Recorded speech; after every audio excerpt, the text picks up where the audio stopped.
Brad sat in a mostly uncomfortable chair in the old but spacious offices for Camp OakBone, an abandoned summer camp for teens.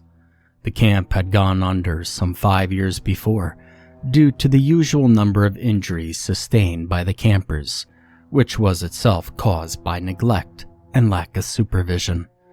The place was falling apart, and several of the buildings were condemned. It was also the personal hell of its new caretaker. Brad was not a fan of camping, nor was he particularly fond of the outdoors in general.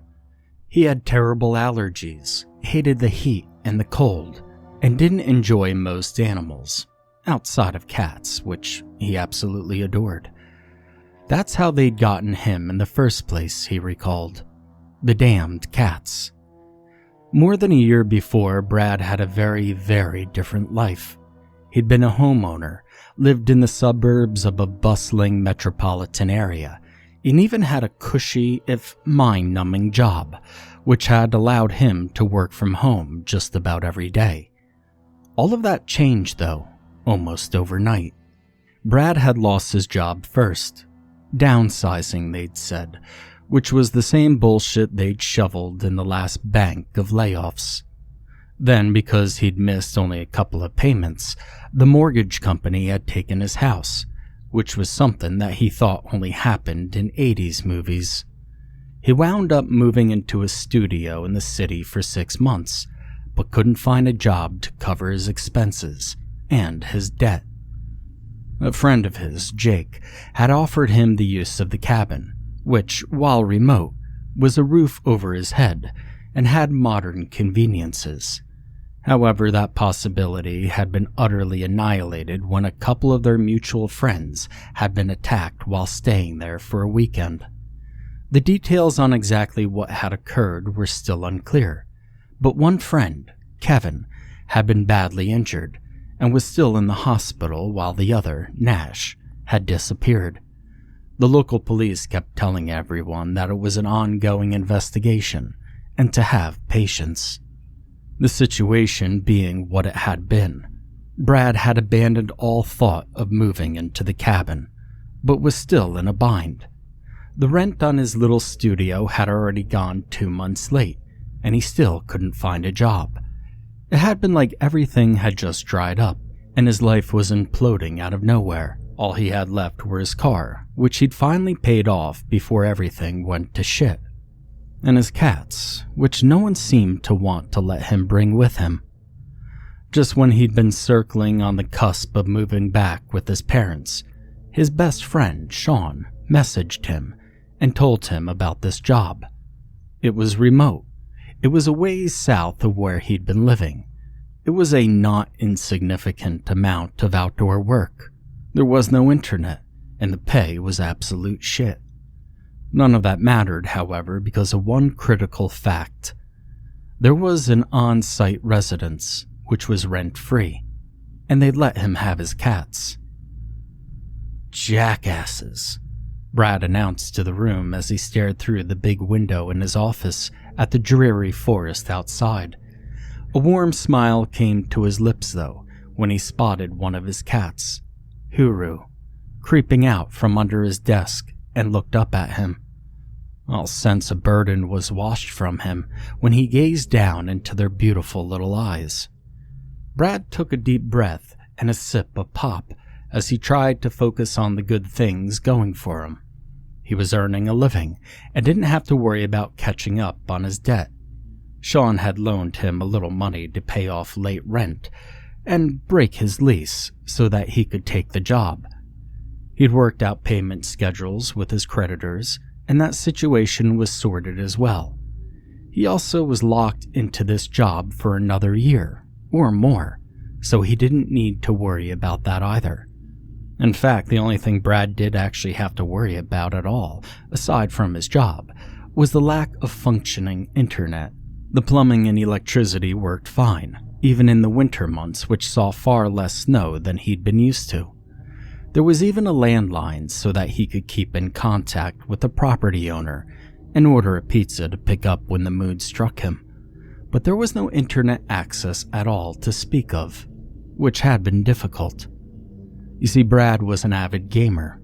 One might even say that gaming, both video games and tabletop, was a larger than normal part of his life for a man of his age. He managed to hold on to his gaming rig through all his trials and tribulations, and he was grateful he still had it. He had spent his second day on site getting it all set up in the office, but it still couldn't access more than half of his game library, which hadn't been downloaded before he'd moved. Outside, the weather was dark and overcast, which was preferable to it being sunny, as far as Brad was concerned. It was mid-November, so there wasn't a whole lot for him to do, but to make rounds. So he finished his soda, grabbed the huge 80s flashlight that came with the cabin, and went out to walk a circuit around the camp and pretend that he knew what he was doing, or much cared. The bleak gray skies and naked trees around Camp OakBone matched Brad's mood as he toured the grounds. He tried not to be bitter about everything, but how could he not? He'd done everything right as far as he'd been told, followed a plan. He didn't waste money or time on vices or frivolous pursuits, and he stayed out of trouble. So why the fuck am I here? Brad asked no one in particular as he once again passed the empty and very creepy cabins which had served as lodgings for the campers in years past. He kind of hated the cabins, which was why he always got them out of the way first. Perhaps it was the smaller bed spaces, the crude child drawings all over everything, or just the fact that children had once been there, but they unsettled him. Brad shined his flashlight into each one to make sure there wasn't any movement, and then moved on to the next. Mostly he was just looking for squatters or animals that might have tried to sleep inside. He hadn't found any in the almost 6 months since he'd been working there, and didn't really expect to, but he always checked. Once Brad had finished with the camper cabins, moved off the 2 counselor cabins, one of which he'd initially feared would be his home when he moved in. Thankfully, the camp administrator's quarters were in the main building, which felt a lot less exposed and had direct access to the cafeteria, which was the only kitchen on site. While walking across the rec center to get a soda wasn't ideal, it was still better than walking across camp to use the telephone. As expected, these cabins were as empty as they'd been the day before, and Brad closed the door on the last one with a yawn. Next was the barn, which held the camp's menagerie and petting zoo. The place had apparently been somewhat self-sufficient back in the day, with its own chickens, goats, and even a cow apparently. Thankfully, to Brad at least, none of those animals were there anymore, and weren't his problem to worry about. He was pretty sure a huge owl had taken up residence in the barn though, as he'd seen something big and dark flying away from there one night when he went out to check on a noise. He decided at the time that the owl could stay, mostly because he was completely uninterested in trying to get it to leave.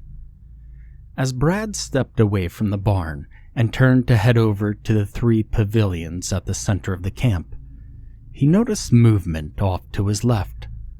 When he looked fully in that direction, he swore he saw someone duck behind the changing hut near the large pond, which had served as a swimming hole in years past. He stared at the dingy brown water and hoped desperately that no one had decided to go skinny dipping. Fuck my life, Brad grumbled to no one in particular as he rolled his head and his eyes at the situation. Hey, I saw you. You're trespassing on private property. He shouted only loud enough to be heard by whoever it was, and while he was trying to sound authoritative, he didn't actually want to escalate things. He just wanted them to leave, and quickly. Brad stalked off toward the swimming hole, shining his giant flashlight this way and that, to make sure no one else was hiding behind a tree or something. He didn't spot anyone, but it wasn't very bright out there, and no one could ever be too careful. He made it close to the edge of the pond and circled around to the far side, which was backed by a tree-covered ridge that rose up over the western edge of the camp. "Look, I'm not trying to cause you any problems, but you've got to go," Brad called out as he approached the changing hut, really hoping not to see somebody naked. He'd only ever caught a handful of people on the grounds. A couple of kids trespassing from time to time, and a hunter who got genuinely lost once, but never anyone causing any real trouble, and he wanted to keep it that way. When Brad reached about 10 feet from the hut, he realized that, unless someone was hiding inside of it, they must have run off. There wasn't any room now for them to be actually hiding behind it. He grimaced, realizing that it was a bit too late to get his gun from the desk inside his office, then felt like a complete ass for leaving it in there. "Look, I don't want any trouble with you, okay?" Brad droned, trying to sound more diplomatic than annoyed. "Just come out so I can have laid eyes on you and then get out of here, and we'll call it good. Okay? Okay?" His second query was louder than the first, but it elicited the same answer. The changing hut was utterly silent, and there was no movement anywhere near it, so to speak of. Fuck my life," Brad whispered harshly with a groan. He looked around for some kind of defensive device and spotted a sturdy-looking stick nearby. After retrieving said stick, he marched over to the changing hut, flashlight first, and used the fingers of the hand holding the stick to unhook the latch to the door. As the door swung open, Brad shoved the flashlight in first, hoping to blind whoever it was and raise his cudgel, in case he needed to strike. He didn't realize until that exact moment how much he'd psyched himself up to do it, and when he found out the hut completely was empty, he felt sick, like all that tension had nowhere to go. "What the shit?" Brad blurted as his flashlight shone on nothing but old wood and a dirty curtain. He knew he'd seen someone come over to the hut because he remembered thinking that it had gone behind the hut. He wondered suddenly if whatever it had been simply had gone behind the hut, but it was just too quick and disappeared up the hill before he saw it.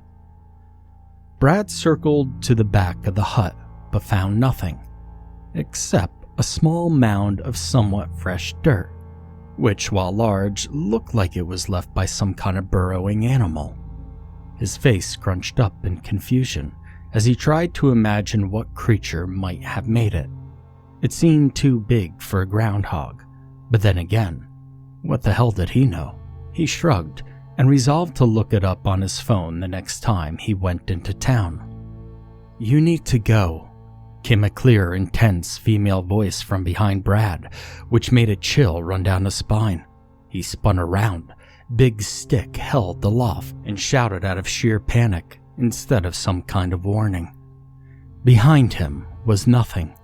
Not a person, not a groundhog, not even a wisp of spooky mist. "What the fuck?" Brad shouted to himself more than to anyone or anything. The voice had come from directly behind him, and anyone who might have been there would have to be an actual ninja for him to have not seen them. And there weren't a lot of ninjas in the Ozarks. Probably. Brad looked all around the area to make sure that no one was hiding, maybe holding some kind of voice changer or thrower or something, but he found no one. He searched the hut again, but it was empty, and finally wound back up at the mountain of dirt, which didn't look like anything. Brad's head turned towards the swimming hole, wondering if someone might be hiding in the water. But then that thought was stupid. "Screw this," Brad declared to the general swimming hole area, and then stomped off around the pond again. Whatever it had been was gone, and there wasn't anything he could do about it now. Besides, it was probably just an animal or something. but he glanced back over his shoulder just to be sure, and there was still nothing. Brad was about to say to hell with it and just call this evening patrol off early when he remembered that he hadn't checked on the pavilions. He turned away from the rec center with a groan and headed off toward that direction. They'd be quick anyway, as he almost never did much more than ensure that no one was sleeping in them and check for wasp nests under the canopy, which wasn't necessary this late in the season. Brad quickly checked the 2 far pavilions, which were totally empty. Then he paused at the third when he heard something. It was a strange sort of chirp or growl that came from above him, under the canopy of the pagoda-like structure. He ducked low and shined his light up at the direction the sound had come from, and immediately wished he'd just gone back to the rec center. As the light of Brad's flashlight illuminated a particularly dark corner of the pavilion canopy, it lit up a massive dark figure which stirred at the light's touch. It spread huge brown-black wings, which were almost as wide apart as he was tall. The creature barked again and swooped down right at Brad, forcing him to his knees as it flew over his head. The massive turkey vulture, who likely had gotten confused, was stuck up in the beams of the canopy. It flew off into the dim sky with much a bluster of feathers. It then perched on a nearby tree branch like nothing at all had just happened. Brad climbed to his feet awkwardly and dusted his hands off on his pants as he stared angrily at the big dumb bird.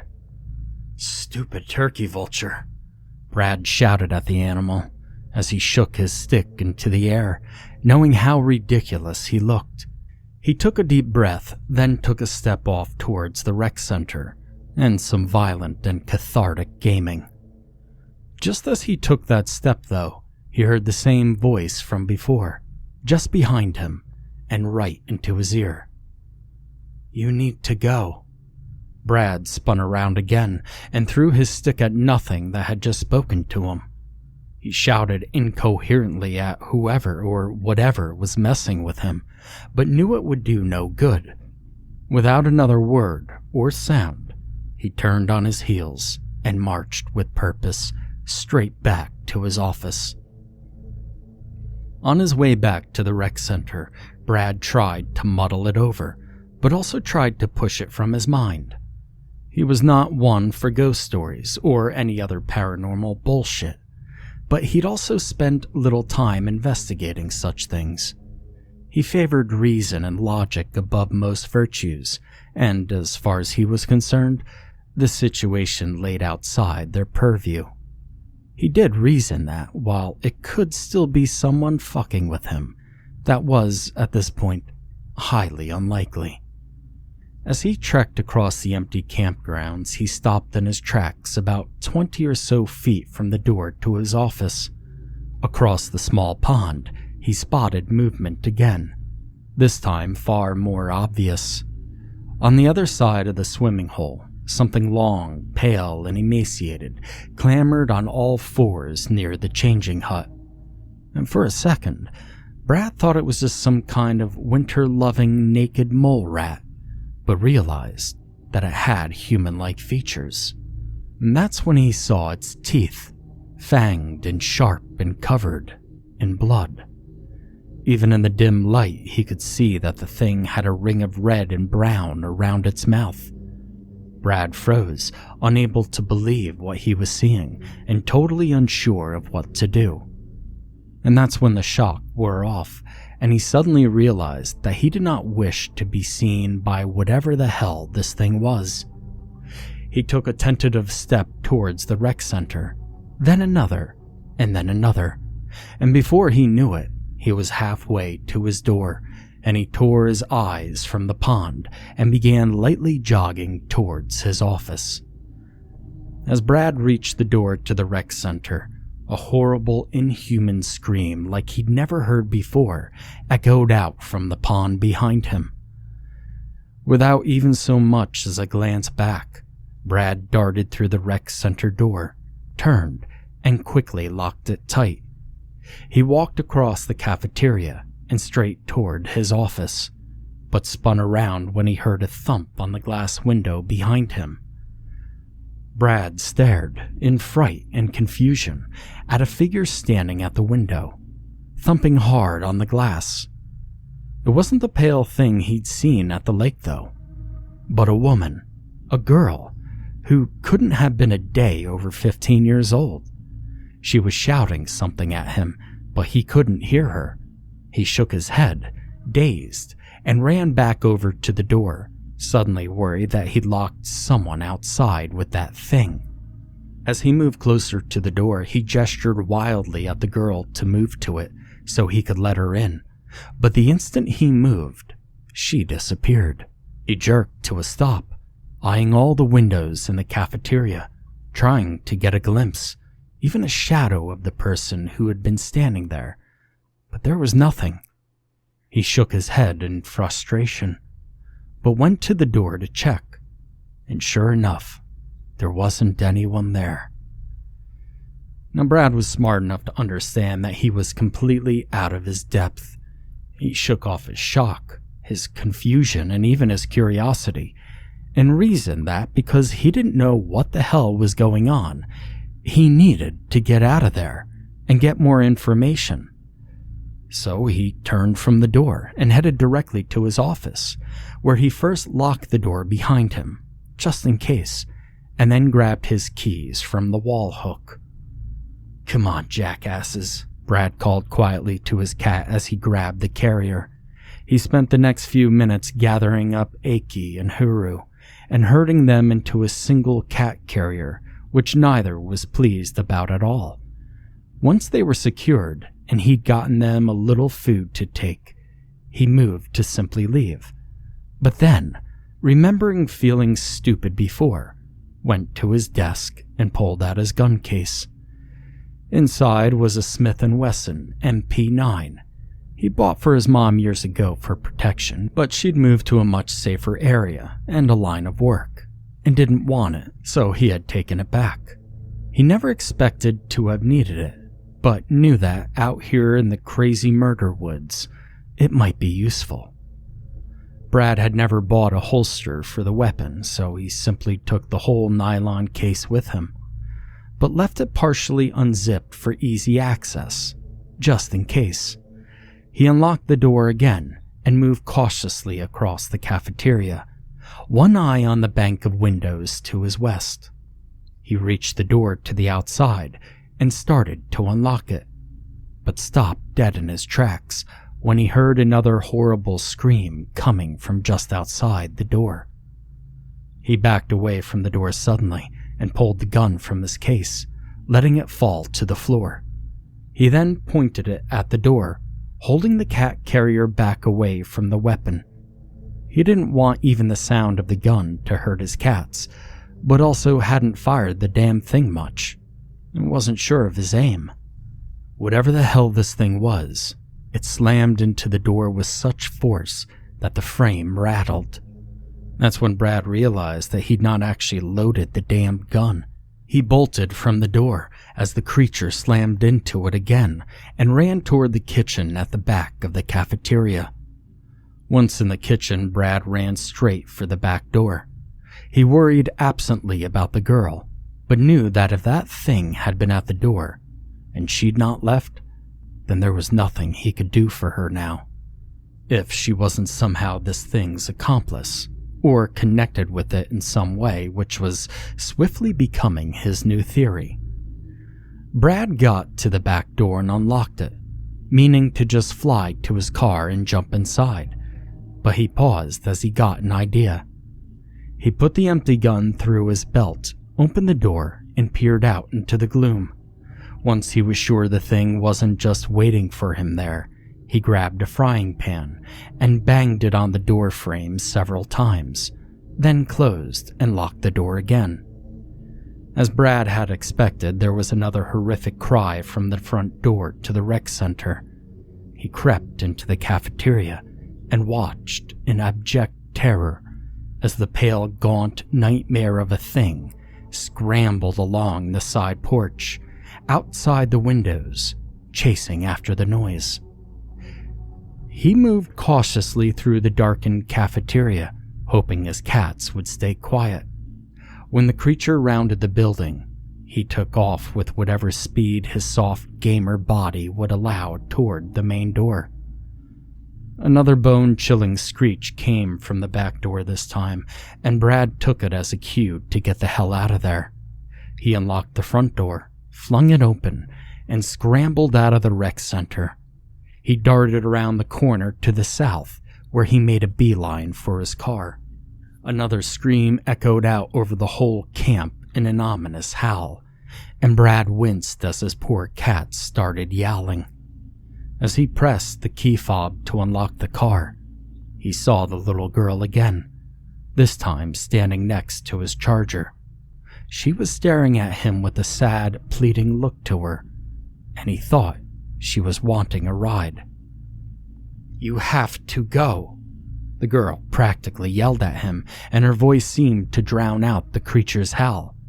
"Get in," Brad yelled back as he flung open the driver's side door and climbed inside and put the cat carrier into the back seat. He slammed his own door shut, but panicked when he realized that the girl hadn't gotten into the car. He thought that he must not have unlocked it completely, and that she was stuck out there. And so he hit the fob again and heard the door unlock, but there was no action on the other side of the car. Brad looked up and behind him, only to find that once again, the girl had disappeared from sight. He looked in every direction, but she was nowhere to be seen. He wondered if she'd gone back into the rec center, and thought to go after her, but another screech pierced the grim gray skies, this time closer. With regrets, Brad slammed the door to his car shut and started it up. He was well down the rough path, which led to a service road when he looked back to see the damn thing standing outside of the rec center. It stood there on its hind legs, just screeching into the sky. He turned onto the service road and didn't stop at all until he arrived in the little town near the camp. Brad went straight to the police department and planned to give a report and to call his employer. He wasn't sure what he was going to do next, but he probably wasn't going to be living out there anymore. He wasn't even sure if he was going to go back up there to get his stuff. At least, not alone. As Brad walked up to the doors to the precinct, cat carrier in arm, and empty gun safely back in his car, he stopped dead in his tracks. There, outside the entrance, on a telephone pole, was an old flyer for a missing person. The date on it was almost a year old, but that wasn't that gave him pause. The image was of a young girl who couldn't have been a day over 15 years old. It was the same girl she'd seen out at the camp. The same girl who kept telling him to leave.